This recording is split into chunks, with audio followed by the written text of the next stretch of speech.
सांगलीतील बायपास मार्गावर असलेल्या पुलाजवळ कृष्णा नदीत मासेमारी करायला दोघेजण गेले. मात्र याच वेळी एक अजस्त्र मगर त्याच परिसरात पाण्यात फिरत होती. या मगरीच्या भीतीने दोघेजण पुलाच्या कठड्यावर मध्यभागी अडकले. सुमारे 3 तास ही मगर त्या दोघांच्या भोवताली फिरत होती. पाण्यात उतरताच मगर समोर येत असल्याची परिस्थिती अत्यंत धोकादायक बनली होती. दरम्यान या ठिकाणाहून इम्रान मुजावर यांनी याबाबतची माहिती स्पेशल रेस्क्यू फोर्स आपत्कालीन यांना दिली. त्यांनी माहिती मिळताच पथकासह तात्काळ धाव घेतली आणि या ठिकाणी तौफिक अल्लाउद्दीन कुरणे, संजय संभाजी लोंढे हे दोघे नवीन ब्रिज खाली अडकलेले दिसले. पथकातील कैलास वडर यांनी त्यांच्या सहकाऱ्यांसह कौशल्य पणाला लावून दोघांना सुखरूप बाहेर काढले.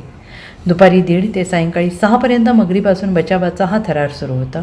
अखेर 5 तासांच्या प्रयत्नानंतर दोघांनी बाहेर येता सुटकेचा निश्वास सोडला. मी Kailas Wadar, Sangli special rescue force आपत्कालीन पथक. सांगली नवीन ब्रिज येथे 2 व्यक्ती मासे मारण्यासाठी आले होते.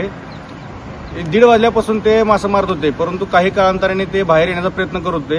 पण 3 तास मगर त्यांच्या जवळून हटत नव्हती. ते पाण्यात उतरल्यानंतर त्यांच्या जवळ मगर येत होती. त्यामुळे ते घाबरून सांगली स्पेशल रेस्क्यू फोर्सला आपल्याला माहिती त्यांच्या मित्रांनी दिली होती, इम्रान मुजावर. ते सुद्धा आपल्याकडे काम करतात. ऐकून घ्या काय झालं, सांगा त्यांना. दादा, सुमारे 1:30च्या दरम्यान आम्ही मासे पकडायला आलतो.